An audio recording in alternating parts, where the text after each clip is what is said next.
kelak di hari kiamat, setelah semua ahli surga sudah mendapatkan bagiannya masing-masing, ada seorang yang paling akhir Allah angkat dari neraka. Ia juga orang yang paling akhir memasuki surga.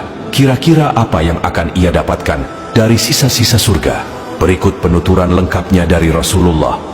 Dalam hadis sahih riwayat Imam Al-Bukhari dikisahkan bahwa orang-orang bertanya kepada Nabi Muhammad, "Wahai Rasulullah, apakah kita akan melihat Allah pada hari kiamat nanti?" Beliau menjawab, "Apakah kalian dapat membantah bahwa bulan akan nampak jelas pada malam purnama?" Mereka menjawab, "Tidak." "Apakah kalian dapat membantah bahwa kalian dapat melihat matahari bila tidak ada awan yang menghalanginya?" Mereka menjawab, "Tidak." Beliau lantas menjelaskan bahwa kelak para penduduk surga akan dapat melihat keagungan zat Allah secara jelas, layaknya manusia yang saat ini dapat melihat bulan purnama dan matahari. Kemudian Nabi Muhammad melanjutkan penjelasannya bahwa manusia akan dikumpulkan pada hari kiamat di suatu tempat. Lalu Allah Subhanahu wa Ta'ala berfirman, "Barang siapa menyembah sesuatu di dunia, maka ia akan mengikuti apa yang ia sembah. Maka di antara manusia ada yang mengikuti matahari, di antara mereka ada yang mengikuti bulan atau bentuk sesembahan-sesembahan lainnya. Kemudian tinggallah umat Nabi Muhammad yang di antaranya ada kaum mukminin dan ada pula kaum munafikin. Mereka berkata, 'Inilah tempat kedudukan kami hingga datang Tuhan kami. Apabila Tuhan kami telah datang, pasti kami mengenalnya.' Maka Allah berfirman, 'Akulah Tuhan kalian.' Allah kemudian memanggil mereka, lalu dibentangkanlah jembatan di atas neraka Jahannam. Rasulullah menyampaikan bahwa beliau adalah orang yang pertama berhasil melewatinya di antara para rasul bersama umatnya. Pada hari itu, tidak ada seorang pun yang dapat berbicara kecuali para rasul, dan ucapan para rasul adalah, 'Ya Allah, selamatkanlah, ya Allah, selamatkanlah.' Sedangkan jembatan tersebut sangat mengerikan. Di dalam neraka Jahannam ada besi yang ujungnya bengkok seperti duri sardan. Sardan adalah tumbuhan yang berduri tajam. Hanya saja ukuran duri tersebut sangat-sangat besar. Tidak ada yang mengetahui ukuran besarnya duri tersebut kecuali Allah.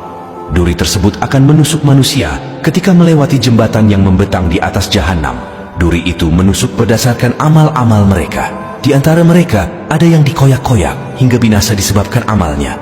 Ada juga yang dipotong-potong dan kemudian selamat melewatinya. Dari situlah babak awal kehidupan abadi manusia dimulai. Bagi mereka yang selamat melewati jembatan, mereka akan memasuki kenikmatan abadi, yaitu surga. Begitu pula sebaliknya bagi mereka yang tidak mampu melewati jembatan tersebut, maka neraka tempat kembalinya. Hingga apabila Allah berkehendak memberikan rahmat dan sayangnya bagi siapa saja yang dikehendakinya dari penghuni neraka, maka Allah akan memerintahkan malaikat untuk mengeluarkan siapa saja yang pernah menyembah Allah sewaktu di dunia. Mereka dikenal berdasarkan tanda bekas sujud ketika sholat di dunia. Dan Allah telah mengharamkan kepada neraka untuk membakar anggota tubuh yang pernah dijadikan sujud kepada Allah sewaktu di dunia. Lalu keluarlah mereka dari neraka, maka mereka keluar dalam keadaan sudah hangus terbakar. Lalu mereka disiram dengan air kehidupan, kemudian jadilah mereka tumbuh seperti tumbuhnya benih di tepian aliran sungai.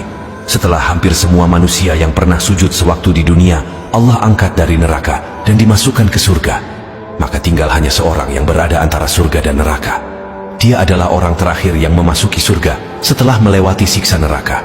Dia sedang menghadapkan wajahnya ke neraka seraya berkata, "Ya Tuhanku, palingkanlah wajahku dari neraka. Sungguh anginnya neraka telah meracuni aku dan baranya telah memanggang aku."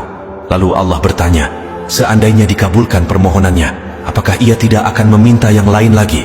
Orang itu menjawab, "Tidak." Maka Allah membuat perjanjian dengan orang tersebut sesuai dengan apa yang diucapkannya. Kemudian Allah memalingkan wajah orang tersebut dari neraka. Maka ketika wajahnya dihadapkan kepada surga, dia melihat taman-taman dan keindahan surga, lalu terdiam dan tertegun. Orang tersebut seolah telah lupa dengan perjanjian sebelumnya. Ia kembali memohon kepada Allah, "Ya Tuhanku, dekatkan aku ke pintu surga." Allah Azza wa Jalla berfirman, "Bukankah kamu telah berjanji dan mengikat perjanjian untuk tidak meminta sesuatu setelah permintaan kamu sebelumnya?" Orang itu menjawab, "Ya Rabbi, aku tidak mau menjadi makhlukmu yang paling celaka." Allah kembali bertanya, "Apakah jika telah diberikan permintaanmu sekarang ini, nantinya kamu tidak akan meminta yang lain lagi?" Orang itu menjawab, "Tidak, demi kemuliaan-Mu, aku tidak akan meminta yang lain setelah ini. Maka Allah kembali membuat perjanjian dengannya. Lalu orang tersebut didekatkan ke pintu surga.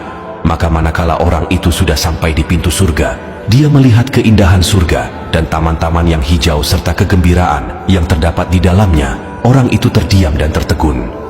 Kemudian orang itu berkata, "Ya Allah, masukkanlah aku ke surga." Allah berfirman, "Celakalah kamu dari sikap kamu yang tidak menepati janji. Bukankah kamu telah berjanji dan mengikat perjanjian untuk tidak meminta sesuatu setelah kamu diberikan apa yang kamu pinta?" Orang itu berkata, "Ya Allah, janganlah Engkau menjadikan aku ciptaan-Mu yang paling celaka." Dalam kelanjutan hadis sahih tersebut, Nabi Muhammad menjelaskan bahwa Allah tertawa atas sikap orang itu.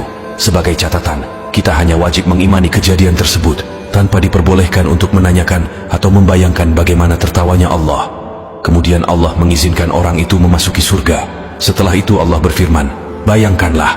Lalu orang itu membayangkan tentang kenikmatan surga yang akan ia peroleh. Hingga setelah selesai apa yang ia bayangkan, Allah berfirman kepadanya, "Ini semua untukmu dan dilipat gandakan 10 macam yang serupa dengannya." Dalam hadis lain, Imam Muslim meriwayatkan bahwa orang yang kedudukan surganya paling rendah akan diberikan kekayaan layaknya kekayaan para raja di dunia. Kemudian ditambahkan 5 kali yang serupa dan dilipat gandakan kembali 10 kali lipat.